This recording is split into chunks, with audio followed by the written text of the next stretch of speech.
তোকে একটা কথা বলবো? বলুন। আর তো কিছুদিন বাকি তোদের বিয়ের 1 বছর হতে। তোরা কিছু ভেবেছিস? মা কিছু বলেনি তোকে? আপনিই তাহলে আম্মাকে বলেছেন বাচ্চার কথা? বলেছি তো কি হয়েছে? সময় কি কম গেছে? দেখো অরুণিকা, শৈবাল তো ঠিক হচ্ছে। একটা বাচ্চা হলে দেখবি সব ঠিক হয়ে যাবে। ও একদম শান্ত হয়ে যাবে। তুই আর না করিস না বোন। যদি বাচ্চা হতে গিয়ে আমি মরে যাই, তাহলে ভাইকে আবার বিয়ে করাবেন আপা? এসব কি বলছিস তুই? তাই এবার কোন নামের মেয়ের সাথে ভাইয়ের বিয়ে দেবেন? অরুণিকা নাকি অরুণিতা? আপনার ভাই তো আবার অরু ছাড়ার বউকে অন্য নামে ডাকতে পারবে না। এসব কি বলছিস তুই? মাথা খারাপ হয়েছে তোর? আমাকে আরেকটু সময় দিন আপা।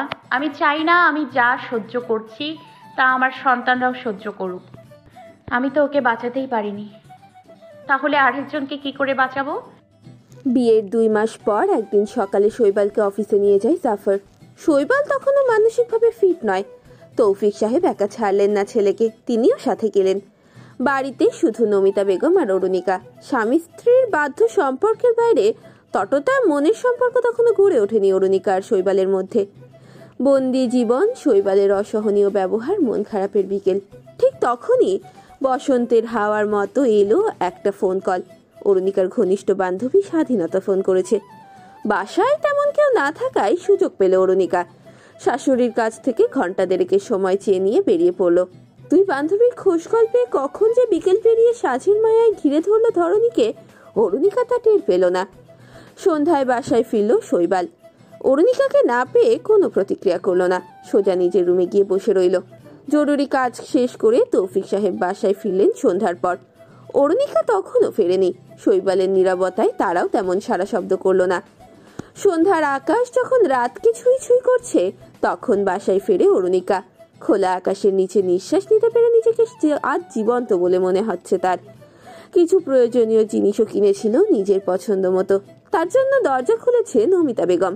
তার কাছ থেকেই শৈবাল ফিরে আসার কথা জানতে পারল। একরাশ খুশির সাথে যখন নিজেদের রুমে ঢুকলো অরুণিকা, এক আত্মচিৎকারে নিস্তব্ধ বাড়িতে আলোড়ন তুলে ফেলল। শৈবাল বসে আছে বিছানার পাশে, তার চোখ দুটো বন্ধ, হাতের কাছের মেঝে সয়লাভ, রক্ত জলে। শৈবালকে হসপিটালে নেওয়া হয়। তার এই অবস্থা দেখে ঠিক থাকতে পারল না অরুণিকা। লাগাতার বমি হতে হতে নিস্তেজ হয়ে পড়ে তার দেহ। শৈবালকে হসপিটালে ভর্তি করানো হয়। অরুণিকাকে পাঠানো হয় তার বাবার বাড়িতে। রোজ মোবাইল ফোনেই চলে শৈবালের খবর নেওয়া। নমিতা বেগম, রুমকি, তৌফিক সাহেব, জাফর সকলের যাই যাই অবস্থা। শৈবাল আর অফিসকে একসাথে সামলাতে হিমশিম খেতে হয় জাফরকে। মাকে সামলাতে নিজে অসুস্থ হয়ে পড়ে রুমকি। বাচ্চা দুটোরও তখন বেজায় খারাপ অবস্থা। শৈবালের এই অবস্থার জন্য নিজেকেই দায়ী করে অরুণিকা।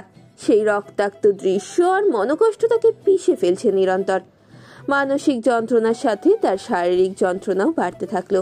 না খেয়ে না ঘুমিয়ে কিছুদিন কাটাতেই তার দিকে আর তাকানো যাচ্ছে না। এত কিছুর মধ্যে হঠাৎ একদিন তলপেটে চিনচিনে ব্যথা অনুভূত হলো তার। তাতে পাত্তা দিল না অরুণিকা, কিন্তু সময়ের সাথে সাথে সেই ব্যথা ক্রমশ বাড়তেই থাকলো। ওয়াশরুমে যাওয়ার জন্য বিছানা থেকে নামতেই তার মনে হলো উষ্ণ তরল লাল নিম্নাংশ দিয়ে নিচে নেমে যাচ্ছে। অরুণিকা কুকিয়ে উঠল। তলপেটে এক হাত চেপে অন্য হাত বিছানায় ভর দিয়ে নিচে বসে পড়ল। রক্তে তার 2 পা ভিজে উঠেছে। মৌমিতা বেগম সে কথা কাউকে জানাননি। স্বাধীনতার মাকে ফোন করেন তিনি। ভদ্রমহিলা যে হসপিটালে বসেন সেখানে ঠিকানা দিতেই অরুণিকাকে দ্রুত নিয়ে যাওয়া হয়। লুকোচুরির খেলা চলল বেশ কিছুদিন। এর মাঝে একটা ছোট্ট প্রাণ হারিয়ে গেল কতগুলো মানুষের অগোচরে। অরুণিকাকে শৈবালদের বাসায় ফিরিয়ে আনা হলো শৈবালের দুর্ঘটনা ঘটার 20 দিন পর। শৈবাল তখনও শান্ত। অরুণিকা পূর্বের ন্যায় সংসারে মনোযোগী দিল। দূরত্ব তৈরি করে নিল সে নিজের মতো। শৈবাল প্রশ্ন করলো না। সময় চলতে লাগলো আপন গতিতে। আবারও স্বাভাবিক হতে শুরু করলো তাদের দাম্পত্য জীবন। তবে এবার আর ভুল নয়। কোমলতাকে শক্ত কাচের প্রলেপ লাগিয়ে দিল অরুণিকা। হয়ে উঠল এক অন্য অরুণিকা। হজম করে নিল নিজের সন্তান হারানোর এক সাগর কষ্টকে। বছর ঘুরে আসতেই আজ আবারও সেই ক্ষত তাজা হয়ে উঠল। চকিত চোখ মেলল অরুণিকা। ঘুমো ঘুমো চোখ দুটো মেলে ধরে বলল, শৈবাল আপনি? অরুণিকা বিভ্রম নিয়ে এদিক ওদিক তাকালো। শৈবাল আলতো গলায় বলল, এখানে বসে আছো কেন ওরু? অরুণিকা সোজা হয়ে বসলো। নিষ্প্রভ চোখে তাকিয়ে ঘুমো কণ্ঠে বলল, তেমন কিছু না, এমনি বসেছিলাম। কখন যে চোখ লেগে এলো। আপনি আপনি এত তাড়াতাড়ি চলে এলেন যে? সন্ধ্যা 7টা বাজে ওরু, আর তুমি ফ্লোরে বসে আছো কেন?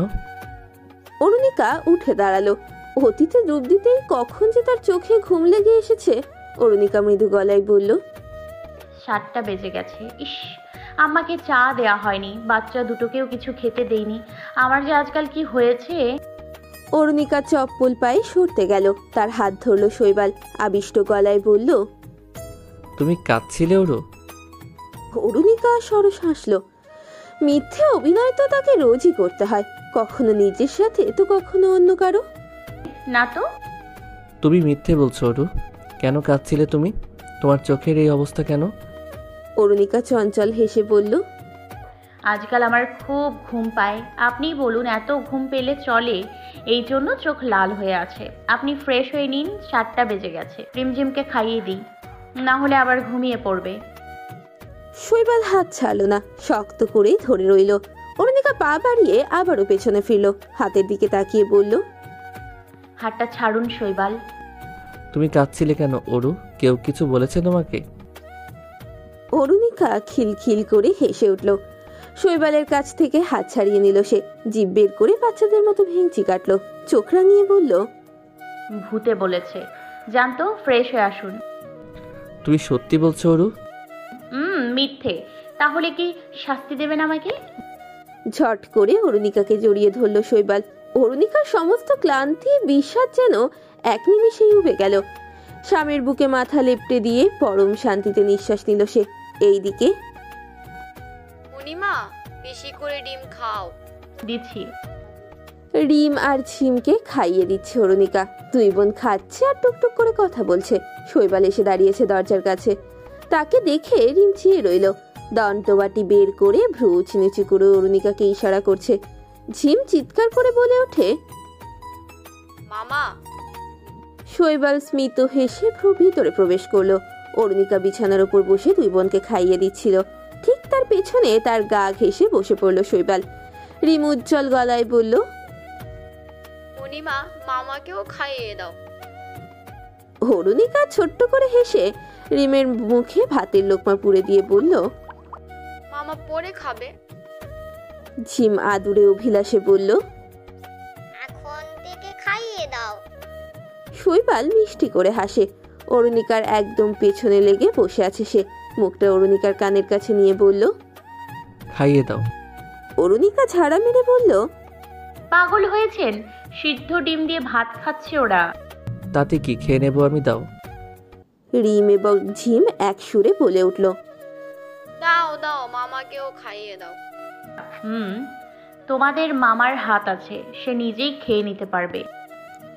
ঝিম একগাল হেসে বলল, আমাদেরও তো হাত আছে। শৈবাল ফিচেল হাসলো।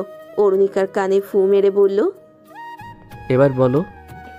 আপনি যান এখান থেকে, আমি ওদেরকে খাইয়ে আসছি। আপা কোথায়?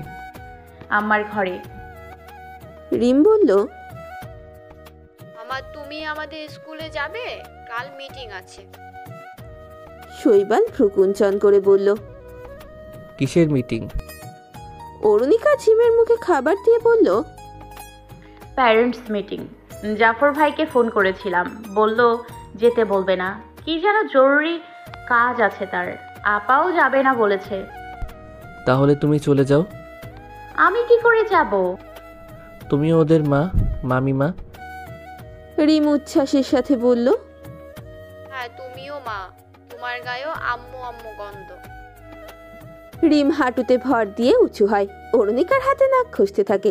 ঝিমও বাদ যায় না। সেও এঁটো মুখে অরুণিকার গালে চুমু বসিয়ে বলল, তোমার গায়েও আম্মুর মতো গন্ধ, আম্মু আম্মু। অরুণিকা কপট বিরক্তি ছেড়ে বলল, আরে কি শুরু করলে? বসো।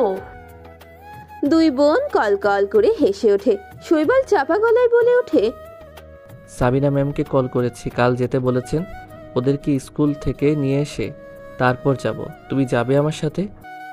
না যাওয়ার তো কোনো কারণ নেই। শৈবাল বিছানা থেকে উঠে দাঁড়ালো।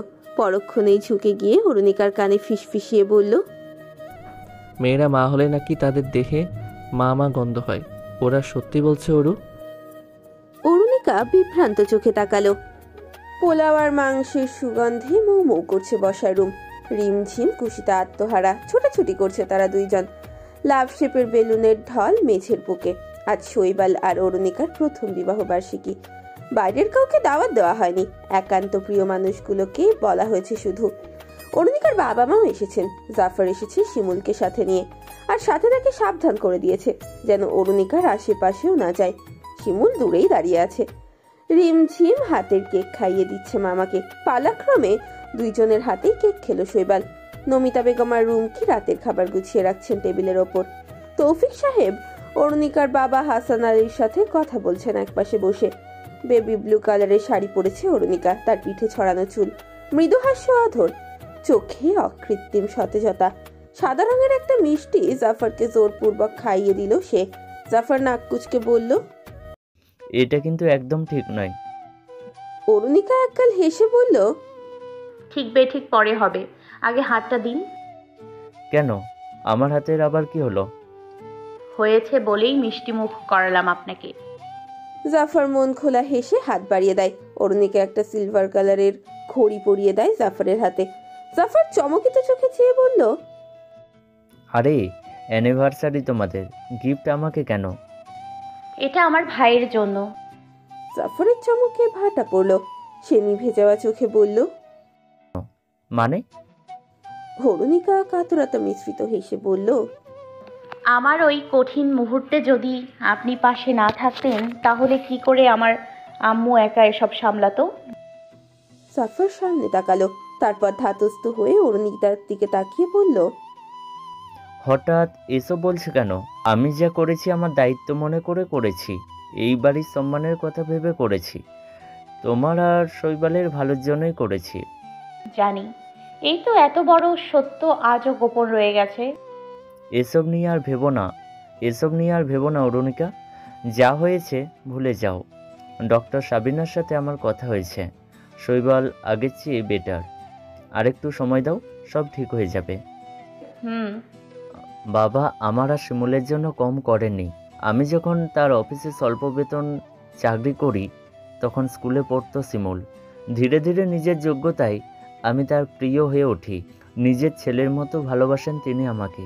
এতটা প্রিয় হয়ে উঠি যে নিজের একমাত্র মেয়েকে আমার হাতে তুলে দেন। আমার বাবা মা নেই। বিয়ের পর এখানেই ছিলাম 1 বছর। পাড়া প্রতিবেশী তো চুপ করে থাকবে না, তাই বাসা ভাড়া নিলাম। তবুও বছরের বেশিরভাগ সময় রুমকি এখানেই থাকতো। ওর কলেজ এখান থেকে কাছে ছিল। শৈবালকেও আমি শিমুলের মতোই আমার ভাই ভাবি। ওর সাথে যা ঘটেছে তা একদম ঠিক হয়নি। অরুণিকা শান্ত শ্বাস ফেলল, চোখে মুখে বিষাদ ছেয়ে গেল।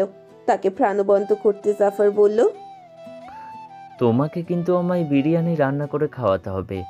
এই রুমকির হাতে রান্না খেয়ে আমি কিন্তু খুব কষ্টে আছি। বিয়ের পর 2 বছর আমাকে দিয়ে রান্না করিয়েছে, আর তারপর থেকে যা রান্না করে আমি খেয়ে বেঁচে আছি কোনো রকম। অরুণিকা ফিক করে হেসে ফেলল। হেসে হেসে বলল, আপাকে কিন্তু বলে দিব আপনি তার রান্নার বদনাম করেছেন। এত তাড়াতাড়ি মরতে চাই না আমি। খিলখিল করে হেসে ওঠে অরুণিকা। টলটল করতে থাকে তার চেহারা। খাবার টেবিলের কাছে আসতেই তার মোবাইল ফোনটা বেজে উঠল। অরুণিকা কল রিসিভ করলো সেখানেই। ওপাশ থেকে কিছু একটা বলল। অরুণিকা এদিক ওদিক তাকিয়ে নিজের রুমের দিকে ছুটল। কিছু সময় পরে যখন খাওয়ার জন্য সবাই প্রস্তুত হলো, শৈবাল তখন অরুণিকাকে খুঁজতে লাগলো। তাকে বসার রুমে না পেয়ে নিজের রুমে ঢুকলো।